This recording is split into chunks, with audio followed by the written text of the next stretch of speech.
G'day,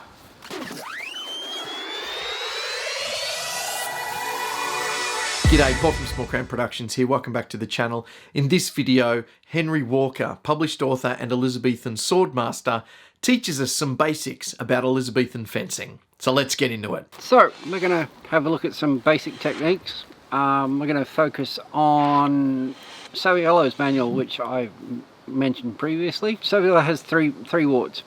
His first ward is primarily designed for teaching. We're going to work straight from his what I call his combat ward, which is his second ward. It's very simple. It's also a very relaxed ward, which is something that I really appreciate, because I don't want to have to be standing in a position which is uncomfortable. Most importantly, tuck your big toe pointed at your opponent. Always have your toe pointed at your opponent, because this will help you when you're thrusting to easily align your arm at your opponent. Basic biomechanics, wonderful stuff, nice and easy. The back foot goes straight behind the other foot. Unlike some other guards, there is no bending over like this business, no. Saviolo likes to have you all nice and standing up straight. This is wonderful and relaxed.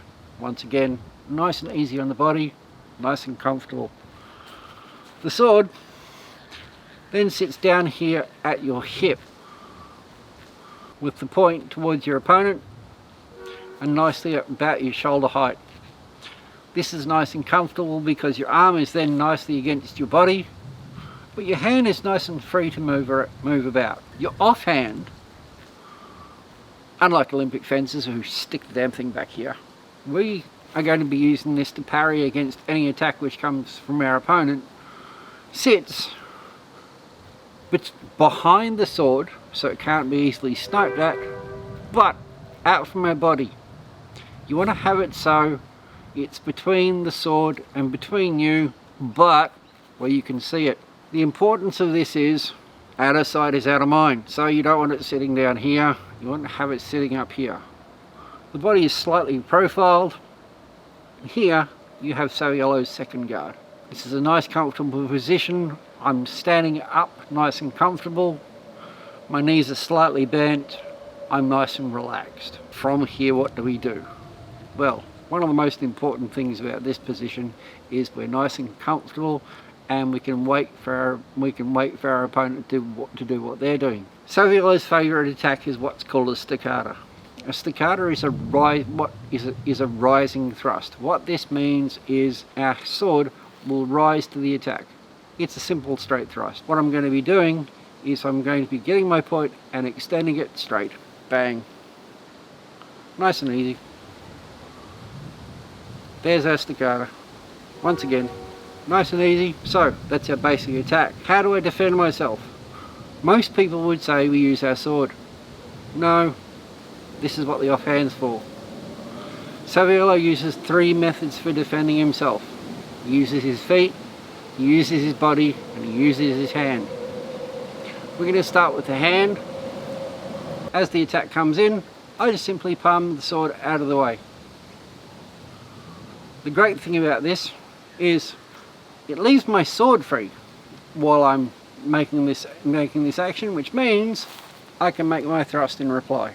If I'm a little unsure about using my hand, I can also use my body to turn myself out of the way. If I want to enhance this even more, I step out of the way as well. So, our basic Saviolo attack, our response to an opponent's attack is this. This is what Saviolo does in a nutshell. It's very easy. It's very simple. Bang. That's it.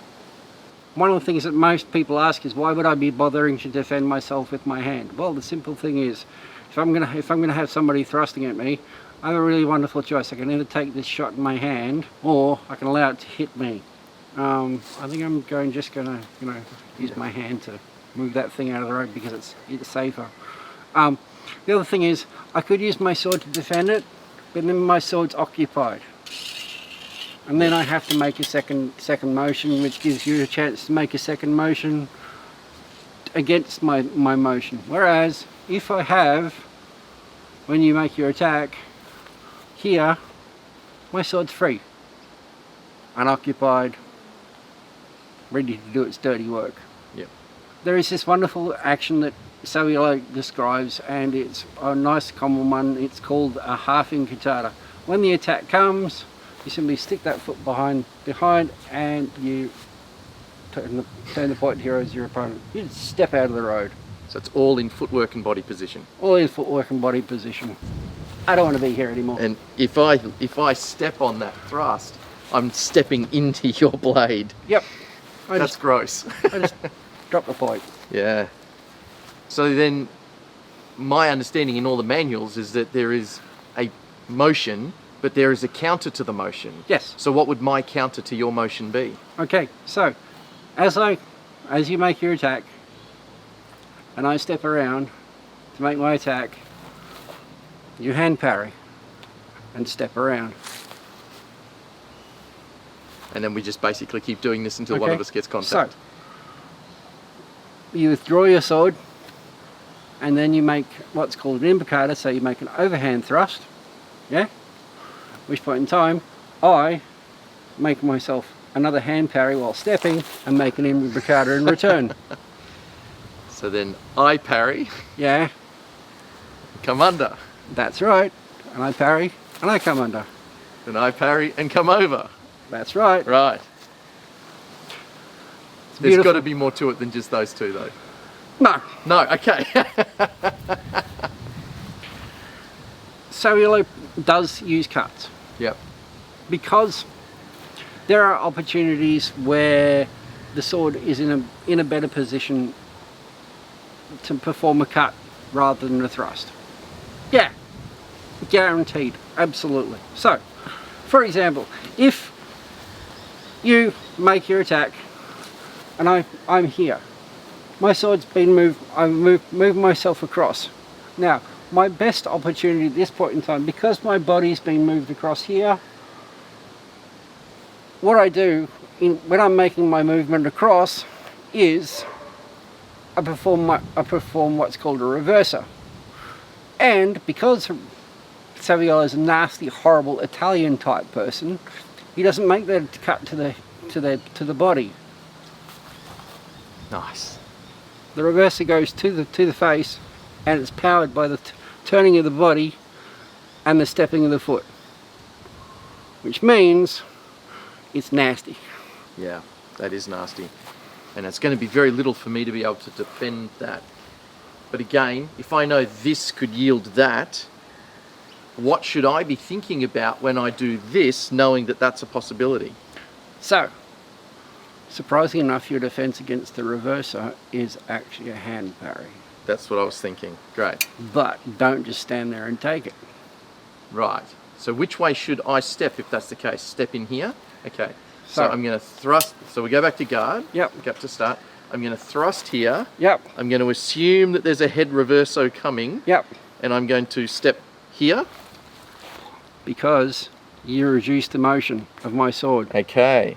Therefore it's safe. Because if you'd gone that way, If I'd gone thrust, step this way, how much more power would you cop? a lot more from that tip.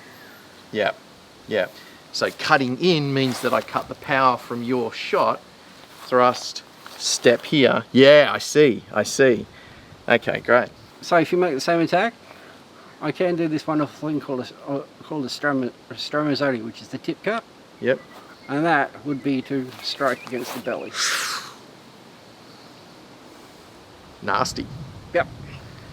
Nasty. Great. And so my defense for that, if I assume that's what's coming, Distance. is back out. Yep. So I might, if we go back, so I might go thrust, Yep. come back out, parry, come in. Yep. Because once again, as you can see, my cut is also powered by The stepping. step. So the body and the step creates the power for the shot. And the speed of the tip whipping down is going to give the tip power that helps really make that cut stick. Yep. Amazing. Shall we have a little play? Yep. Excellent. Let me put my helmet on. All right, let's see what this looks like at full speed. This is going to get ugly. Yep. So, yeah, cool.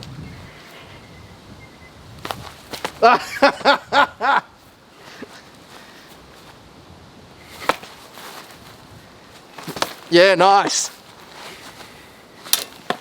No. Oh, yeah, nice. Yes, belly. So quick. Oh, I think I just pushed that into my head. Yeah, good. Oh, nice. Yeah, in the face. In the face.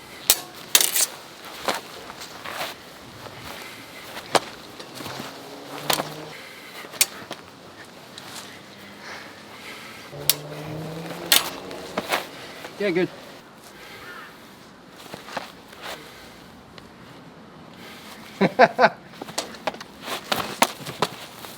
Oh, double parry, nice. Ah, in the shoulder. What is the control for this? Like, is it just really trying to just keep it really close here? Because mine's tending to want to reach out for the blade. Okay. So don't reach. You just want to drop from the elbow. It's dropping from the elbow, whipping back here and here. Yeah. Great, because with the sword, it's these kinds of moves. Yeah. So show us the sort of standard defense parries with the sword. So across, Out, reverse, down, and out. and out. Cool. Yeah, because as your sword comes in, I'm just tucking it underneath. I love the curve of your hand there. That's amazing. Because I can toss your point across my shoulder, Yep. which brings that point underneath yours. Yeah. So even if I step towards your heart here, yeah, right. Interesting. Nasty. It's really important, especially with the hand parry, to use the body as well. Yeah. Because if you're just standing flat and you try and move the point, there's a good chance. For example, if you make a thrust at me, even if it's towards this side, not just to stand flat, there's a good chance. It's a good chance it's still going to hit the shoulder. Yep. Flick it into the shoulder. Whereas if I turn, even with my point, even with my shoulder drawn back, Yeah. notice where my point is? Yeah, yeah. Right in my armpit. That's nasty. And going to cause a lot of blood. Yeah. Awesome. You're so quick. Oh! So there's rule number 1 of the fight. Don't pause. Awesome. Thank you, Henry.